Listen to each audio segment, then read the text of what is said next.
Welcome to The Most Important Thing. I'm Danielle DeMarco Neufeld. And I'm Greg Neufeld. Together, we're exploring how ambitious, busy families can build culture at home. Because after all, family is the most important thing. Welcome, everybody. It is peak summertime right now, and so we, like most families in North America, are getting ready to go on a family vacation, which is a little scary and exciting. Yeah. When we planned this trip in January, it felt really exciting. Oh, yeah. The And best part of now the trip is planning it, right? I think so. I'm looking forward to it, Yeah. right? But now we're, getting to the point where the rubber meets the road. We leave in a couple of days and we are crazily adding things to packing lists and trying to not overthink, but make sure that we have our creature comforts, right? And one of the things that's come up for me lately is I remember a friend told me when we first had kids, once you have children, a vacation is not a vacation, it's a trip. And I think that so far we have found that to be pretty true, Yes. right? It's Yes. just us living our life in a different location So far. so far. But this is our first opportunity, I think, to really change that into a family adventure. God willing. Yeah. So we are going from Delray Beach, Florida, clear across the country to Northwest Washington, to Olympic National Park, Mount Rainier, and Seattle for 14 days across multiple Airbnbs and one Cybertruck. That's right. It should be epic. And well, let's just go with epic. I'm Yeah. going to go with epic. I would say that the Cybertruck was a request from the kids, but it actually was a request from Me, this for one. sure, because I want one. I mean, they're so cool looking. Agreed. You either love them or hate them, but I think they're awesome. Yeah. No, it's going to be a lot of fun. We booked some cool places. We did some research, but not too much. I feel like we're throwing ourselves into an adventure, but we have a plan. And the best laid plans, are meant to break, but we do know that we'll be able to show up with some of the things that we need to live our lives in a different place so that we're not just full-blown adventure, but not just full-blown creature comforts either. And I'm trying to figure out what that balance is. Sure. I feel like you've been leaning into the creature comfort stuff, and I've been leaning into the adventure. So, really, what I want to talk about today is how we turn this family vacation into something worth exploring. Yeah, totally. I think it's worth noting you're wearing very adventuresome colors today. You keep saying that. I don't know. It feels vacation-y. Okay. And I'm wearing my travel outfit almost. Like this is what I wear on the plane. So I think that I'll represent the grounded creature comforts, and if you can represent the getting out of our shell adventures, Sure. that seems like the right balance. Okay, absolutely. I have done some homework on the research of how to really make this a memorable family adventure as opposed to just a trip or a vacation. Cool. So, shall we dig in? Yeah, would love to. Okay, great. And then the one thing I want to also add is that this is the first time any of us have been to the Pacific Northwest. So, that right out of the gate feels exciting that we're kind of all aligned on that same trail, exploring. I keep going back to the Jen Zellman episode of Team at Teammates, where there's so much in our day to day that we know so much more about than the kids already. But honestly, this is going to be the first time any of us have been out there. So I'm excited about that. We'll be on a level playing field. Yeah, me too. It's kind of amazing how travel, whether it's business travel or family travel, the less you do it, the more daunting it feels. I remember when we were raising our last fund and I was going to New York and to London and different places, and you came with me on a few of those trips. Like you were frazzled over a packing list, and I was like, no big deal. I did this last week. And this is kind of how it's feeling for me with this packing list coming up, where we haven't traveled in a little while. So it's like extra tense. Yeah, we definitely haven't traveled with the kids in a little while. For sure. Yes. But the good news is, as they get older, I feel like there's less to pack. I was looking at the kids' packing lists from a couple of years ago, and it was like bottles and bibs and diapers and diaper wipes and all of those things. God. So now we're a little bit more carefree, I think. But it's more about their comforts around books and stuffies and blankets. So yeah, things are changing. But I do think that so actually that leans into the first thing that I wanted to bring up when it comes to how to create a family adventure is to co-create the trip together. So this goes back to the research on self-determination theory. The idea being that even small choices like choosing what goes in your suitcase or where you sit on the airplane can make each person in the family feel like active participants rather than just passengers along for the ride. So I do think that already because we're such planners, we have invited the kids into the planning experience. We've showed them the Airbnbs during family meeting the past couple of weeks and introduced some of the places that we will be going. Now, in this last family meeting that we'll have tomorrow before we head out, I think it would be great to come up with some other ways that the kids can have choices. Yeah. Even if, is it okay if we just name places where they will get to have choices where we don't know what those choices look like yet? For example, we're going to have a family meeting or two while we're there.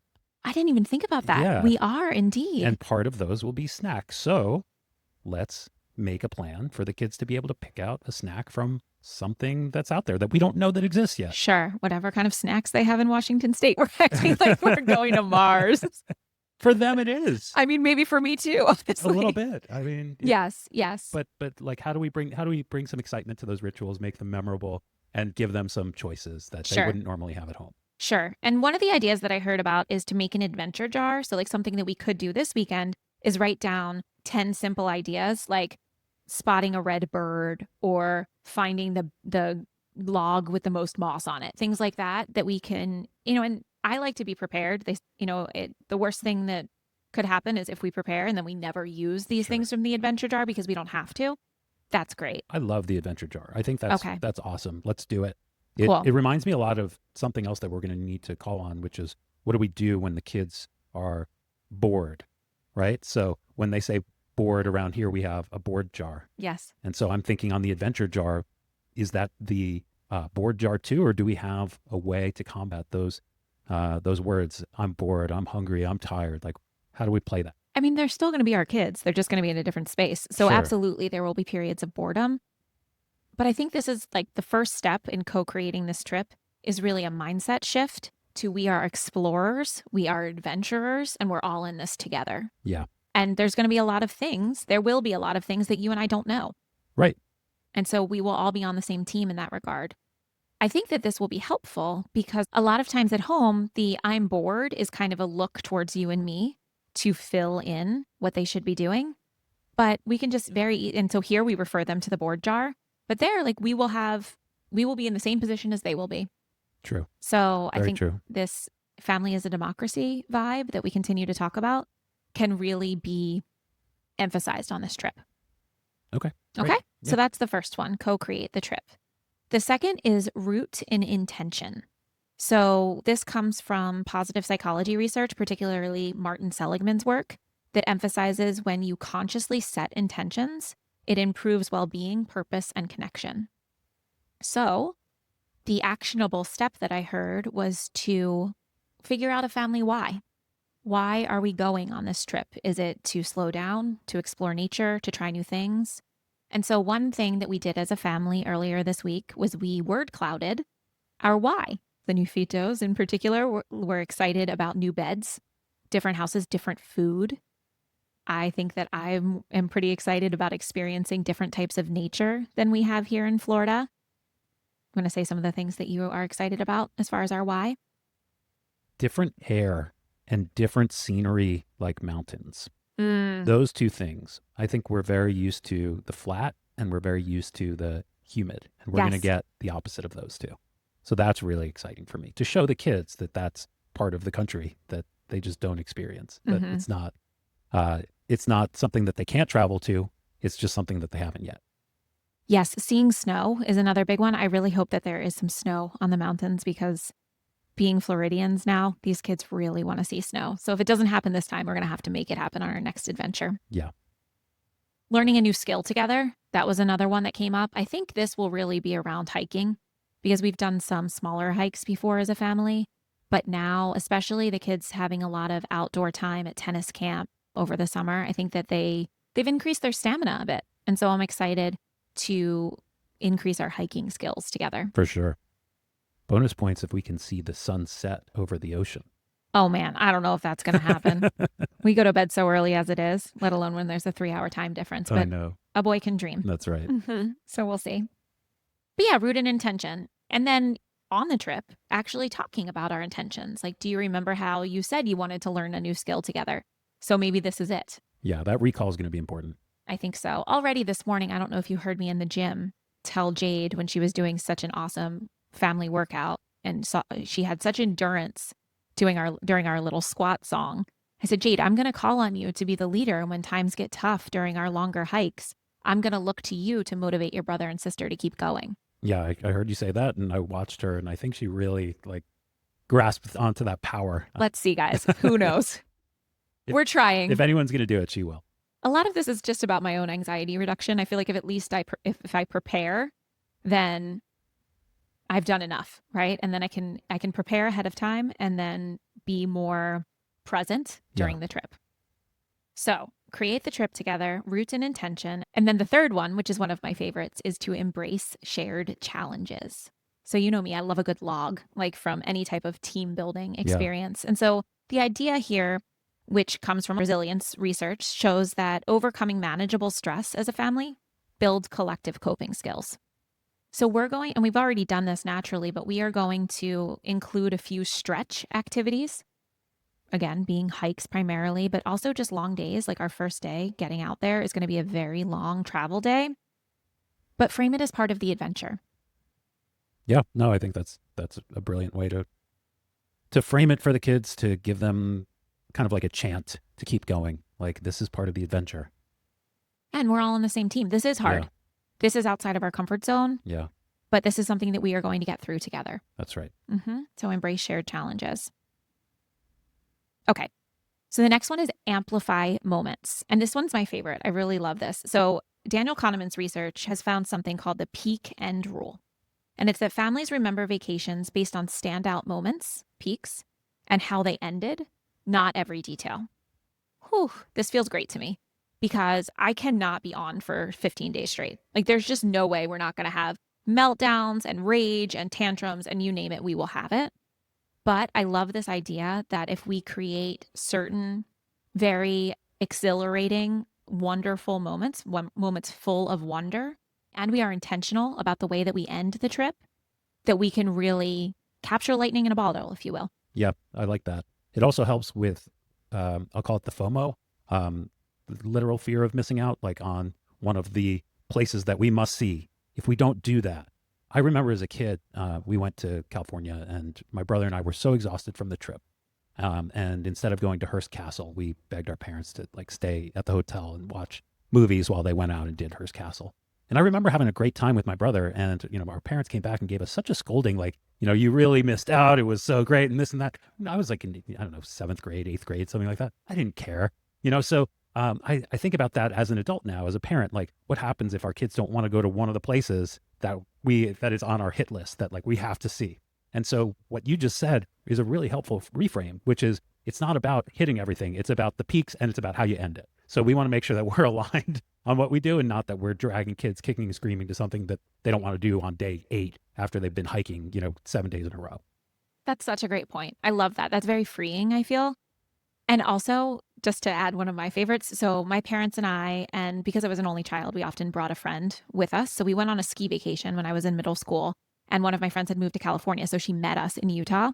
And I remember we were supposed to go to this really fancy, famous restaurant for dinner. But my friend and I, we really just didn't feel like it. And so we stayed home, and that was the night that this movie Together was on TV for the first time ever, about the like the Together with Together, the two. Yeah. Exactly. And it just was, I mean, that movie was for the next like 3 years, the thing that we did. Like that was just such an important, pivotal time that I remember that we stayed home, we watched that movie, and there is no restaurant in the world that could have been better than that memory, which gave us fun for years to come.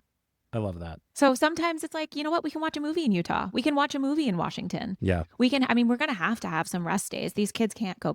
No. Ours are not. I mean, you and I are not energy machines like that. And neither are they. No, that's right. Yeah. But so I really like this idea of peaks and ends. So, it says plan at least one wow experience, which, maybe it'll be sunset over the ocean and that'll be like a stretch plus wow, and maybe make it a surprise. Some of you, maybe you have children that do better with surprises than ours. It's probably not a surprise that for me and Greg, our kids don't like surprises so much. We haven't trained them to. But then when it comes to ending, a couple of ideas here are to create a closing ritual or reflection. So like on the last night, have a celebratory meal or like some type of special family moment. And then make the journey home part of the ending. So instead of the post-trip letdown, one tip that I actually heard from Arthur Brooks's Atlantic article on a similar topic is to come back on Saturday as opposed to Sunday to kind of extend the ending, which is something that we're doing. But regardless, the transition, make it fun. So maybe have like a favorite car playlist for the car ride home, or give away trip awards, like silly trip awards, at the end of the experience. Yeah, let's roll right into picking out the photos from the trip, you know? Yes, absolutely. And then this other idea is to celebrate the return. So on the way home, what's one thing that you're excited about to come home to? Yeah. Kind of easing that transition. But the peak end combo, that's not just for family vacations, that's across any type of memorable experience. And I think it's a really good one to remember. It is. Yeah, some of the best conferences I've been to have followed that, where it's like there's like some kind of memorable, just like scenery or change in setting for the last night that really helps ground everybody into like, this was special and we're leaving tomorrow, but this was really special. I love that. Yeah. I also think about kind of like staycations, right? So sometimes over the holidays, we don't go anywhere. Ooh, yeah. Can be another great way of kind of encapsulating, having a couple peaks, obviously, on the holidays itself, but, maybe going to see Christmas lights at Disney World or something like that for us, but then making the end of vacation before we start school again in January special and encapsulating like Yeah. a ritual. If you can't beat them, join them. Let's just shoot off some fireworks. Oh my gosh. Fireworks are the bane of my existence. One, I don't stay up late. Two, our dog is absolutely petrified of them. It's a mess. Yeah. I want to go to a different country on the 4th of July. That doesn't sound very patriotic, but it's true. Especially because we live in Florida and there are, fireworks on every corner. I mean, these people. Land of the free. That's right. I love living in Florida for a lot of our freedoms. And then sometimes Once in a their freedoms are too free for me. Your freedom is encroaching on my freedom. Exactly. NIMBY. Yeah. Okay, so the next one is tell the story.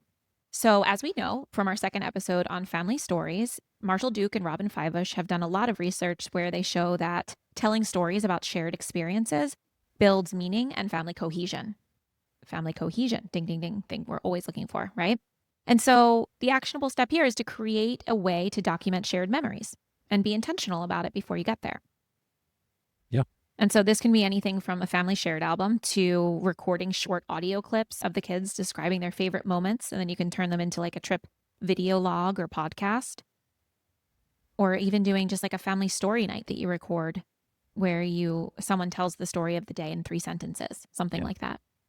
So from a family documentation perspective, I think we should print out photos and make a trip scrapbook. I think that.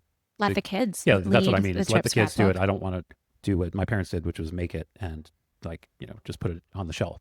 I want the kids to make it, pick out the photos, etc. But along the journey, I think it's an opportunity to, if we like the trip, put together something at the end. So some short videos that document the trip itself, because it could be a great route for other families. And Hunter and Jade especially can be in the lead of telling that story to other kids as to why they enjoyed the trip. And it's something that they can do to kind of give back, pay it forward, if you will. It's not giving back, but It is paying it forward. Sure. That also helps to solidify memory. Yep. The memories of the trip. And it's that metacognition, that reflection, kind of going a higher order and thinking about, I think to me, it's really aligned with gratitude in thinking about not only did we do this, but we got to do this. Yes. Right? Because this is something that we budgeted for, that we were really intentional in planning about.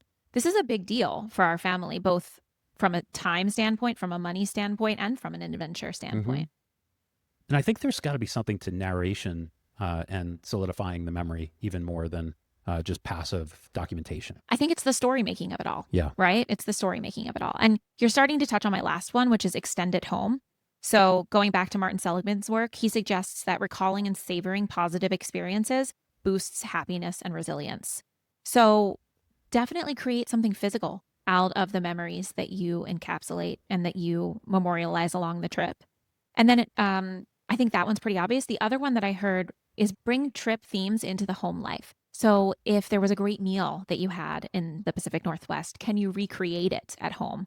Or if you connected through nature, can we start doing some more family weekend hikes around here? So taking elements of things that really bonded us as a family on the vacation and sprinkling it in here at home. Cool. Yeah, I think that's great. Okay. So I came up with a mnemonic for Oh yeah, yeah, if I may. So the mnemonic is create. C, co-create the trip. R, root in intention. E, embrace shared challenges. A, amplify moments. T, tell the story. And E, extend it home. Create your own adventure. beautiful. Thank you. This is great. I'm excited even more for our trip now. Okay, good. I'm really glad. So, as far as shareable experiments, Yeah, so if you're going on a trip soon, maybe you can pick a peak moment or come up with an ending ritual that can really change the way that the entire family sees the trip for years to come. love it. It'd be cool if there's something that we can notice along the way that might be replicable on other trips as well, so that we build a habit of when we go on a trip, we look for the fill in the blank. We look for that beach to write our name in the sand and take a photo of it. Cool. I love that idea. Something like Could we that. also get a souvenir? Sure. Like we can Just be no the snow globes. Okay, no snow globes, maybe a coffee mug or Yeah. even like an espresso, something. But it would be really great because it really does. We've taken some little trips. We actually did a great, before we started this podcast, we spent the first 4 months of the year going on family adventures every weekend, which I thought was very cool. And we explored most of Florida. So we did put in some reps Yeah. in No, anticipation of we've this done big trip. lots of adventures leading up to this. This has been the year of adventure. And I don't want to say this is the end of it, but this is definitely what we've been building up to. This is our Everest for sure, or at least our Kilimanjaro, right? I Or mean, our for Olympus. 2025. Olympus, yes. That too. Yeah. So did you want to talk a little bit about creature comforts and Yeah, some sure. ideas to Well, the first creature comfort balance with adventure? The first creature comfort that came out of your brain, not mine, was to get Hunter a Kindle. So I thought that was freaking brilliant. Thank you. Our daughter goes through about 15 chapter books a week. That's not That's not a humble brag. That's just her. who knows how much Whatever of it that she's really is. reading. Yeah, Though I asked exactly. ChatGPT to ask her reading comprehension questions How'd these you days. do? She does great. Yeah, Good. no, I think she's getting it, but she really does love to read, and there is just no way that we could pack enough Yeah. chapter books for her. Well, so the Kindle I think is a huge one. The other one that I would like to suggest along the same lines is because Maverick is reading a lot of books. I'm taking all of the magazines, all of the kids' magazines, the highlights, the National Geographics that he does not read. And those are what we're bringing on the trip because who cares if they get lost and Yeah. they take up way less space than his monster truck books. Very smart. So, another creature comfort tip that we've been kind of working on and building up to is this idea that we have really drop shipping to anywhere in the world, and most of the audience does through memberships to Amazon and Walmart, et cetera. And so when we show up in Washington, we're going to be picking up a bunch of things that we order through Amazon at a Whole Foods, along with our groceries that we will pre-order. An Amazon locker, so to yeah, speak. Yeah. So there's Amazon lockers all over the country. This one happens to be a pickup counter at Whole Foods, but use the supply chain to your advantage. And honestly, like, I think if we can save one bag and not have to pack all of these accoutrements that maybe we don't use all of them, but we're going to use 50%, 60%, we just kind of leave them, that's going to work out to be net better from a cost perspective in terms of bag fees, and then just in terms of having a lighter load along the way. So like, I think that's the way to go. We're also packing a couple of our cooking utensils, like things that we really would need to make the meals that we make. So very simple things like a meat thermometer. How many Airbnbs are going to have a meat thermometer, much less a good one? So bringing. And sorry, I got really excited. Yeah. Blackout curtains. Yep. So even though we did ask all of the Airbnbs if they have blackout curtains, we still travel with 1 to 2 suction cup blackout curtains everywhere we go because we find it makes a really big difference for our kids' sleep. Yeah, they're pretty popular. I get pushed these on Instagram all day now. Like the travel blackout curtains are huge. But then grocery delivery, planning that in advance. Even things like shipping.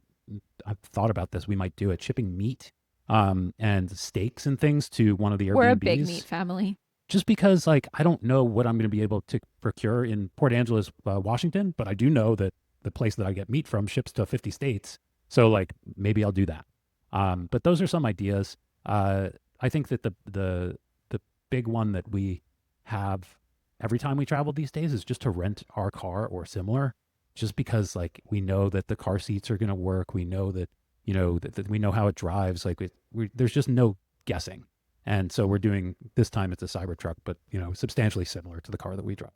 That sounds weird. We have a Model X because there aren't too many cars that are substantially similar to a Cybertruck, Yeah. but I hear what you're saying. One thing I'm experimenting with is a travel router so that every time we switch Airbnbs, I don't have to type in the wireless password to the network a million times to all our different things. They'll all be connected. And then the other thing I'm experimenting with on this trip in particular is a very large but manageable camping backpack or hiking backpack, because fitting all the family's day food, waters, everything in one bag, I think is going to be extremely necessary. And we're trying to limit the amount of gear that we bring on these hikes, but we do need to make sure that we have everything for the day. And so having one pack that I can carry and, that has like a couple of these Camelback 100-liter water dispensers, like should be perfect for our family needs. So experimenting with that. So that's how we bring the creature comfort to the vacation. Yeah. And the one thing I really care about is our kids have very sensitive skin and they're used to very clean detergent. So I have found detergent pods that are super clean that I'm bringing, because most of these Airbnbs do not have things that will work for their skin. Yeah, it's a great call. And I think the Airbnbs in particular, we're just an Airbnb family. At the end of the day, we really want everyone to have their own room, or for at least us and the kids to have separate rooms. And yeah, everybody doesn't have their own room, but we need the space. That's it's an intimacy thing to cook. Too. We're big on cooking. We go to bed early. We're all these reasons, and it's kind of a great way to see different parts of the country through just like unique houses. Yeah. One thing we need to add to the Amazon list is sidewalk chalk. Because that's the thing the kids love to run outside at Airbnbs and use sidewalk chalk. That's right. Okay. Cool. Anything else? It. No, that's it. We covered it. Okay, great. Well, the next time we talk to y'all, we will be back from our adventure, and we will post along the way. Yeah, maybe we'll have a video of the journey. And we'll let you know how we extended it home for sure. Yeah. And any other tips that we learn. Yeah. And just like anything else, I'm sure that some of this stuff will come to fruition, but most of it, will just be nice that I planned. Yeah, exactly. Yep. So hope that everyone has a great August vacation. We'll be posting some stuff along the way, and we'll see you soon. Love you, Goosey. Love you, Goosey. Hey guys, if you're still here, you're definitely our kind of person. Thanks for spending this time with us on the most important thing. If this episode resonated with you, we'd love for you to follow us wherever you get your podcasts and share it with someone else building family culture on purpose.